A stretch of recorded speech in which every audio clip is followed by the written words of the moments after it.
फाशीची मृत्यूदंड. एकाच कुटुंबातील 3 जणांना फाशीची शिक्षा.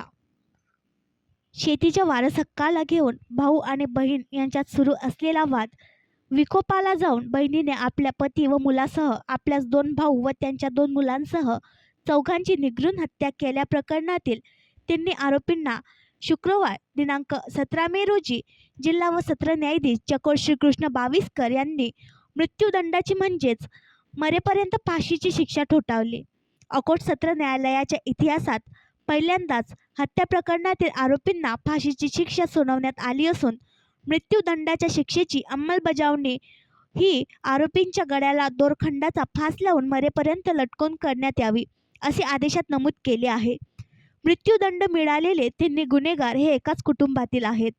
मृत्यूदंडाच्या शिक्षेसोबतच आरोपींना प्रत्येकी 50,000 रुपये दंडाची शिक्षा देण्यात आली आहे.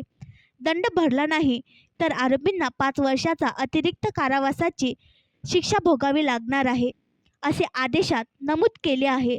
4ही मृतांच्या कायदेशीर वारसांना त्यांच्यावर अवलंबून असणाऱ्या बडी नुकसान भरपाई योजनेअंतर्गत आर्थिक व अन्य सहाय्यासाठी शासनाच्या संबंधित विभागाकडे सर्व पूर्तता करून प्रस्ताव पाठवण्यासाठी न्यायालयाच्या निर्णयाची प्रत सचिव जिल्हा विधी सेवा प्राधिकरण अकोला यांना पाठवण्यात यावी असाही आदेश जिल्हा व सत्र न्यायाधीश चकोर श्रीकृष्ण बाविस्कर यांनी पारित केला. अकोट तालुक्यातील मालपुरा येथे 28 जून 2015 रोजी घडलेल्या या हत्याकांडातील 3 आरोपी अकोट येथील राहुल नगरात राहणारे हरिभाऊ राजाराम तेलगोटे वय 55, द्वारका हरिभाऊ तेलगोटे वय 50 आणि श्याम उर्फ कुंदन हरिभाऊ तेलगोटे वय 24 असून त्यांच्या विरोधातील खुनाचा गुन्हा सिद्ध झाल्याने भादवी कलम 302, 506 सह कलम 34 नुसार शिक्षा सुनावली आहे.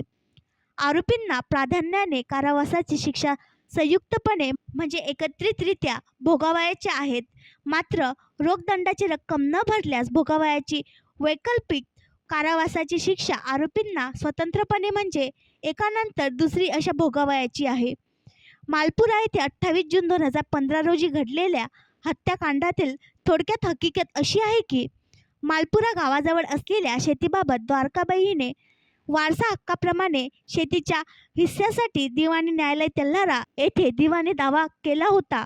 दावा न्यायालयात प्रलंबित असताना घटनेच्या 1 महिन्यापूर्वी द्वारकाबाई हिने धनराज आणि बाबूराव यांच्या शेताच्या मध्यभागी 2 एकर जमिनीवर कापूस बियांची लागवड केली होती.